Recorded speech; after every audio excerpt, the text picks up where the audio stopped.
Uganda, Africa, a people's voice is crying out for help.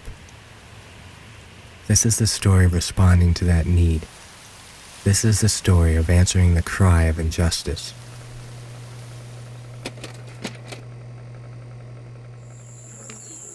My mom was not all having very much money.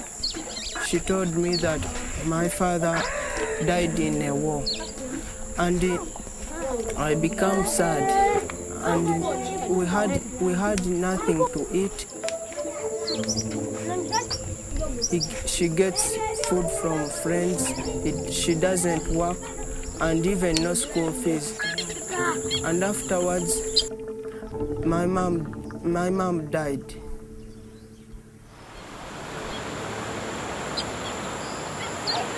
I was orphaned.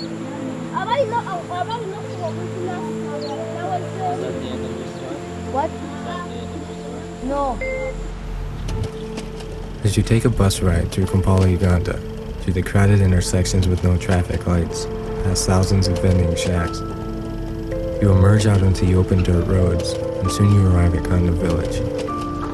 The dust is red and covers everything. The boda zip by carelessly. The children scream Mzungu as you drive by. This is Africa. This is raw. There's no hiding the rough edges here. This isn't exactly the kind of place you'd expect to find hope. Hope Children's Home is one of the outreaches of Show Mercy International. It's located about 5 miles outside the city limits of Kampala. It cares for about 100 abandoned or orphaned children. Amidst the streets of Uganda village, Hope Children's Home is known as Paradise. A lot of the children that we come in contact with are living in conditions that are absolutely deplorable. They're living, if they're lucky, they have a shelter. They have a dirt floor to sleep on, no bed. They're malnourished. Most of them don't even get a meal a day. And they're filling their bellies on water that's not clean, that's getting them sick. I mean, the kids that we're dealing with here are in some of the most incredibly horrible conditions. Before I came here, I was having 1 meal a day, cassava. I used to get malaria because we did not have nets. I had no shoes, I had no mattress.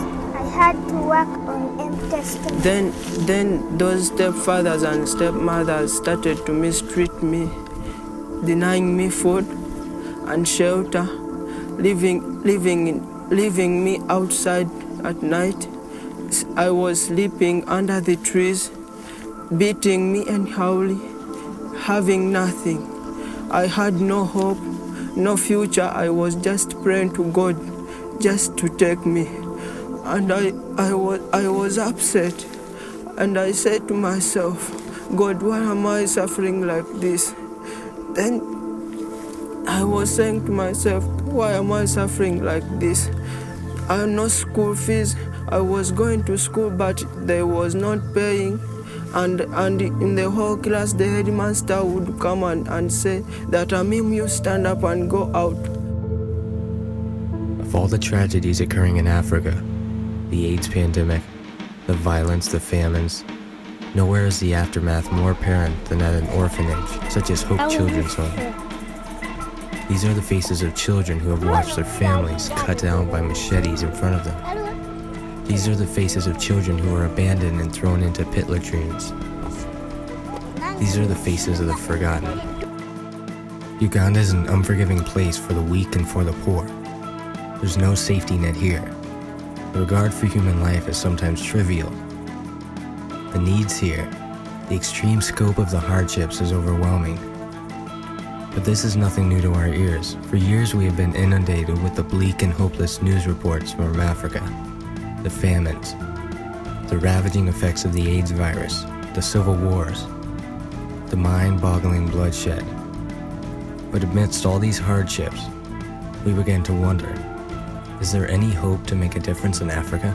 All you have to do is turn on your TV set, turn on the radio, turn on the internet, and you can see every negative thing that's out there.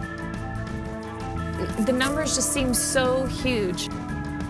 Where are the stories of success? Perhaps we don't see them because we're looking for them in the wrong place. Maybe change in Africa is going to come in the form of one person reaching out and helping another. What we've found, even for ourselves, is if we can just focus on one child at a time, encourage others to take action with one child at a time, and to realize that good things are happening, you kind of get a momentum and you realize, hey, we can do this, and something is happening, and God is doing something. And so I'm here to tell you that yes, there's a lot of people here that need help, but all we're required to do is to reach out to the one that God puts in front of us. You can look at the need sometimes and you can think, my gosh, it's overwhelming. The scale of the need is overwhelming.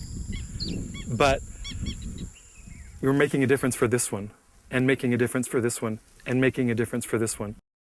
Every once in a while, one of the kids comes up to you and tells you a story that just totally wrecks you and makes you realize this is why I'm doing this. One of the many little kids that we sponsor here personally came up to me as we were getting ready to leave, and he said to me, before you came here, there used to be many visitors that would come into this village, and they would be in their buses and they would be in their cars, and they would drive by and they would just wave at me and I would wave back.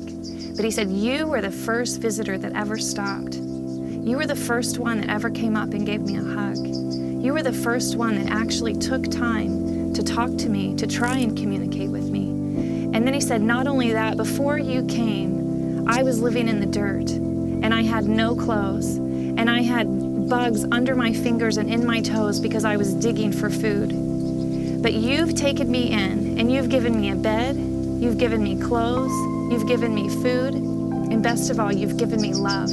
And then he said to me, I am now like a king's kid. And that just totally ruined me, and I realized something as small as a bed, as a hug, as a little bit of my time stopping to let him know that he was worth something. He has a dream, he has passion, and he, best of all, can turn to Jesus and know that Jesus is real and that nothing is impossible for him now. So how can I turn away now that everything with those faces in my head, 'cause their hearts are left for dead, little soldiers in the land, and my dreams are in my head. One day you'll understand, one day you'll understand. Let your spirit come, falling like the rain, shining like the sun over Africa. I had never got a love from my father. I pray to God that God bless your mercy. God bless your mercy very much, because me, I don't have anything to give your mercy. But God, the big God, can reward you all. God bless your mercy, because it had made my life hopeful. I could not have hope at all, but I'm now having hope. I'm now praying that I'm a big man. I will be a big man, God-fearing man, and I pray that God, I will not leave your side. If I could say one thing to people at home, I would say, would you please look outside of yourself, and would you look at the rest of the world, and would you realize that you have the ability to change a life? You do. It's not somebody else, it's you. You have that opportunity. Please don't neglect that. Fall like the rain.